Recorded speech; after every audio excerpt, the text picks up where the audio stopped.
Assalamualaikum warahmatullahi wabarakatuh. Sahabat beriman yang dirahmati Allah.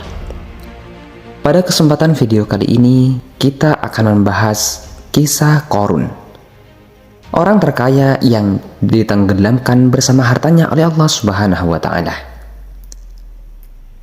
Dalam bahasa Indonesia, harta karun diartikan sebagai harta benda yang tidak diketahui pemiliknya. Harta karun identik dengan harta yang terkubur.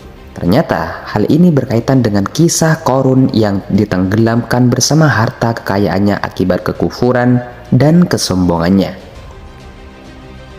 Kisahnya diabadikan dalam Al-Quran sebagai bentuk peringatan sekaligus menjadi pengingat bagi kaum manusia semuanya. Sungguh Allah tidak menyukai hambanya yang sombong dan tidak mengakui nikmat pemberiannya. Bahkan dalam sebuah hadis, nama Qarun dijejerkan bersama dengan nama-nama lain yang tercela perilakunya. Abdullah bin Amr berkata bahwa suatu hari Nabi SAW menjelaskan tentang sholat.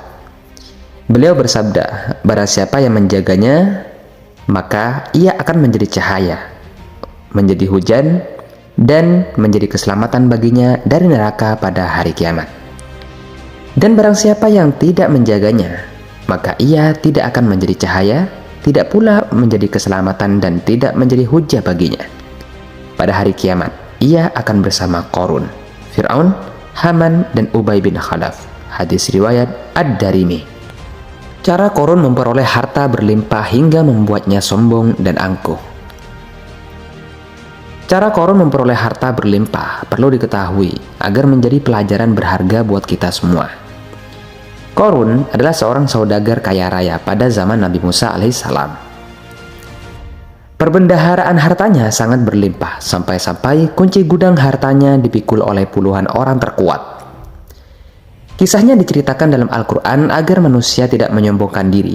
Dari kisah Qarun inilah asal muasal penyebutan harta Qarun yang kini populer di tanah air Indonesia. Dalam tafsir Quran dijelaskan bahwa Qarun memiliki ribuan gudang harta berisikan emas dan perak. Para ulama tafsir menjelaskan Qarun ini apabila keluar dari rumahnya selalu berpakaian mewah, didampingi 600 orang pelayan dan pelayan itu terdiri dari atas 300 laki-laki dan 300 lagi pelayan perempuan. Tak hanya itu, ia juga dikelilingi oleh 4.000 pengawal dan diiringi 4.000 kendaraan berkuda, plus 60 ekor unta yang membawa kunci-kunci gudang kekayaannya.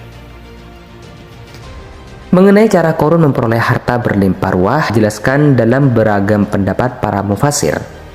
Ada yang mengatakan dulunya itu Qarun bekerja kepada Fir'aun untuk menangani Bani Israel. Kemudian ia berlaku sewenang-wenang terhadap mereka. Ada juga yang mengatakan bahwa ia menemukan salah satu harta Qarun dari harta terpendam Nabi Yusuf. Pendapat ini dikemukakan oleh Atha dan dikutip oleh Imam Asy-Syaikani, yakni Asy-Syaikani dalam tafsir Fathul Qadir.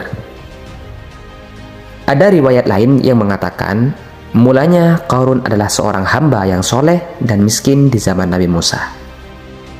Ia meminta Nabi Musa untuk mendoakannya supaya kaya raya dengan tujuan lebih taat beribadah dan membantu sesama.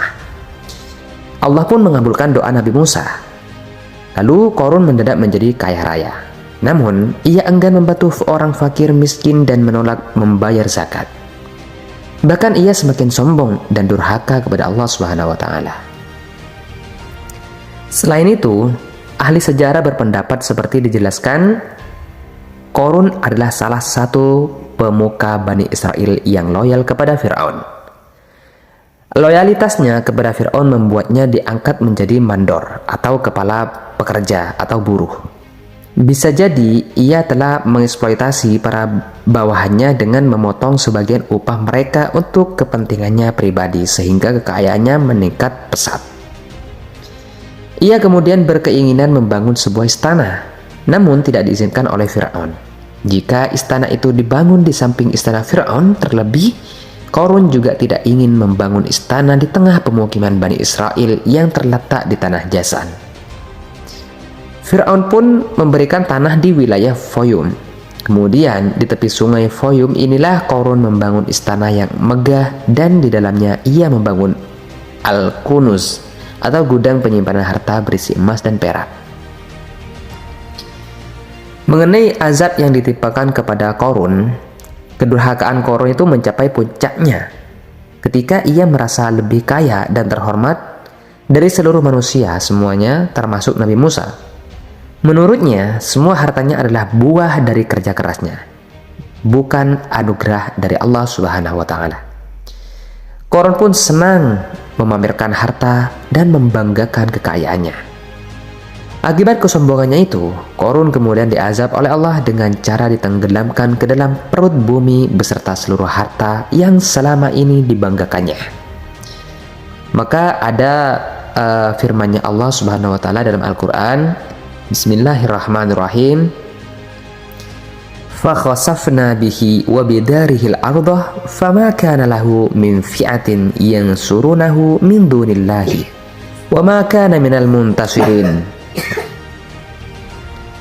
Artinya, maka kami benamkan dia, yakni Qarun, bersama rumahnya ke dalam bumi. Maka tidak ada baginya satu golongan pun yang akan menolongnya selain Allah Subhanahu wa Ta'ala. Dan dia tidak termasuk orang-orang yang dapat membela diri. Al-Qasas ayat 81. Sahabat beriman yang dirahmati Allah, jadi itulah mengenai kisah Qarun dan bagaimana cara Qarun memperoleh harta berlimpahnya itu hingga membuatnya sombong dan angkuh, sehingga pada akhirnya Qarun lalu ditenggelamkan bersama hartanya oleh Allah Subhanahu wa Ta'ala. Jadi sahabat beriman yang dirahmati Allah semuanya, semoga video ini bermanfaat untuk kita semua dan semoga video ini menjadi motivasi buat kita semua agar kedepannya kita menjadi lebih dekat lagi kepada Allah Subhanahu wa Ta'ala. Saya pamit undur diri. Subhanallah bihamdihi, subhanallah bihamdika, asyhadu an la ilaha illa anta, astaghfiruka wa atubu ilaik. Assalamualaikum warahmatullahi wabarakatuh.